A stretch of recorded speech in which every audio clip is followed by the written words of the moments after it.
গণ অভ্যুত্থানের সময় সংঘটিত মানবতা বিরোধী অপরাধের দায় স্বীকার করেছেন সাবেক পুলিশ মহাপরিদর্শক চৌধুরী আব্দুল্লাহ আল মামুন। শেখ হাসিনা এবং আওয়ামী লীগের বর্বরতা নিয়ে রাজসাক্ষী হতে চেয়েছেন সাবেক এই আইজিপি। ট্রাইব্যুনাল তার আবেদন মঞ্জুর করেছেন। চৌধুরী আব্দুল্লাহ আল মামুন সাহেব গ্রেপ্তার হয়ে আদালতে উপস্থিত ছিলেন। তাকে যখন অভিযোগ পড়ে শোনানো হয় এবং আদালত তাকে জিজ্ঞাসা করেন তিনি তাকে যে অভিযুক্ত করা আছে সেই ব্যাপারে তার বক্তব্য কী, তিনি তার দোষ স্বীকার করেছেন। চৌধুরী আব্দুল্লাহ আল মামুন আন্তর্জাতিক অপরাধ ট্রাইব্যুনালে বলেছেন, জুলাই আগস্টে আন্দোলন চলাকালে আমাদের বিরুদ্ধে গণহত্যা সংগঠনের যে অভিযোগ আনা হয়েছে তা সত্য।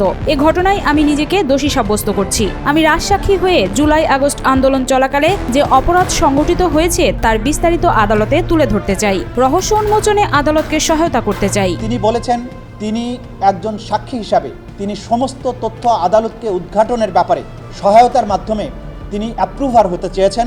বৃহস্পতিবার দুপুরে বিচারপতি মোহাম্মদ গোলাম মর্তুজা মজুমদারের নেতৃত্বাধীন ৩ সদস্যের আন্তর্জাতিক অপরাধ ট্রাইব্যুনাল 1 দায় স্বীকার করে এমন বক্তব্য দেন তিনি।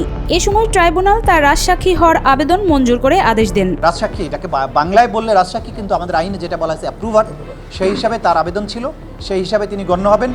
বান্ডেল থাকলে প্রতি সেনমানিতে টাকা বাঁচবে।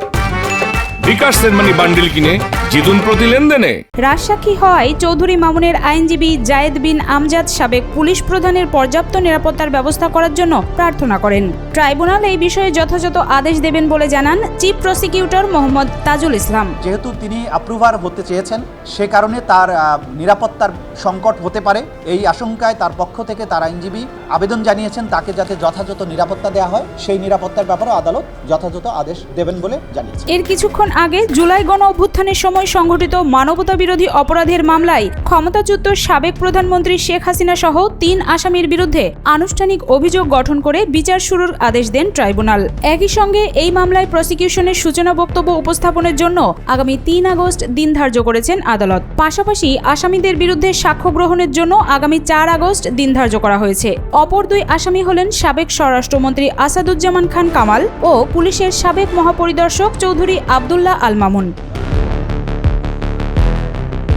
মামলা থেকে আসামিদের অব্যাহতির আবেদন খারিজ করে বৃহস্পতিবার বিচারপতি মোহাম্মদ গোলাম মর্তুজা মজুমদারের নেতৃত্বাধীন ৩ সদস্যের আন্তর্জাতিক অপরাধ ট্রাইব্যুনাল 1 আদেশ দেন। ট্রাইব্যুনালের অপর ২ সদস্য হলেন বিচারপতি মোহাম্মদ শফিউল আলম মাহমুদ ও বিচারক মোহাম্মদ মহিতুল হক এনাম চৌধুরী। এর মাধ্যমে জুলাই গণহত্যা মামলায় শেখ হাসিনা সহ ৩ জনের বিরুদ্ধে আনুষ্ঠানিক বিচার শুরু হলো। আদালতে প্রসিকিউশনের পক্ষে ছিলেন চিফ প্রসিকিউটর মোহাম্মদ তাজুল ইসলাম। আসামিদের মধ্যে শেখ হাসিনা ও আসাদুজ্জামান খান পলাতক। তাদের পক্ষে ছিলেন রাষ্ট্রনিযুক্ত আইনজীবী আমির হোসেন। অপর আসামি সাবেক পুলিশ মহাপরিদর্শক চৌধুরী আব্দুল্লাহ আল মামুনের পক্ষে ছিলেন আইনজীবী জায়েদ বিন আমজাদ। চৌধুরী আব্দুল্লাহ আল মামুন ট্রাইব্যুনালে উপস্থিত ছিলেন। অভিযোগ গঠনের আগে ট্রাইব্যুনাল তাকে কথা বলার সুযোগ দেন। এ সময় চৌধুরী মামুন জুলাই গণ অভ্যুত্থানের সময় সংঘটিত মানবতা বিরোধী অপরাধের দায় স্বীকার করে বক্তব্য রাখেন। এরপর ট্রাইব্যুনাল 5টি অপরাধে অভিযোগ গঠন করে 3 আসামির বিরুদ্ধে বিচার শুরুর নির্দেশ দেন। এই 5টি অভিযোগ পড়ে শোনানো হয়। যেহেতু একজন আসামি এখানে আদালতে উপস্থিত ছিলেন, চৌধুরী আব্দুল্লাহ আল মামুন, বাকি 2 জন আসামি পলাতক আছেন। গত 7 জুলাই শেখ হাসিনা সহ 3 আসামির বিরুদ্ধে আনুষ্ঠানিক অভিযোগ গঠনের বিষয়ে আদেশের জন্য আজকের দিন ধার্য করা হয়। মামলায় শেখ হাসিনার পাশাপাশি সাবেক স্বরাষ্ট্রমন্ত্রী আসাদুজ্জামান খান কামাল ও পুলিশের সাবেক মহাপরিদর্শক চৌধুরী আব্দুল্লাহ আল মামুন আসামি। এর মধ্যে আব্দুল্লাহ আল মামুন গ্রেপ্তার হয়ে কারাগারে আছেন।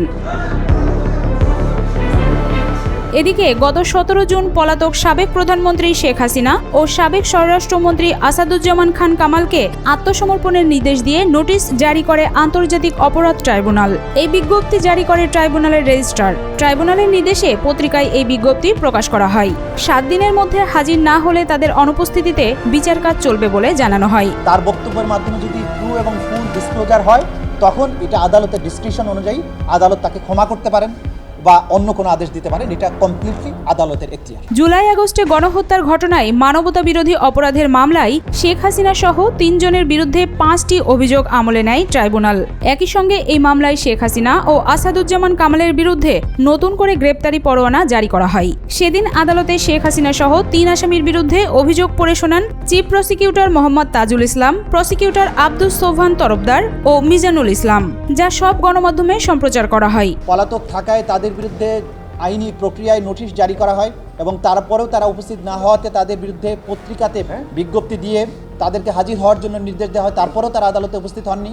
এরপরেও আসামি শেখ হাসিনাকে আদালতে উপস্থিত করানোর ব্যাপারে রাষ্ট্রের পক্ষ থেকে তিনি যে দেশে পালিয়ে আছেন সেই দেশের সাথে সম্পাদিত এক্সট্রাডিশন চুক্তির আওতায় তাকে বাংলাদেশে ফেরত এনে বিচারের মুখোমুখি করার চেষ্টা রাষ্ট্র করেছে।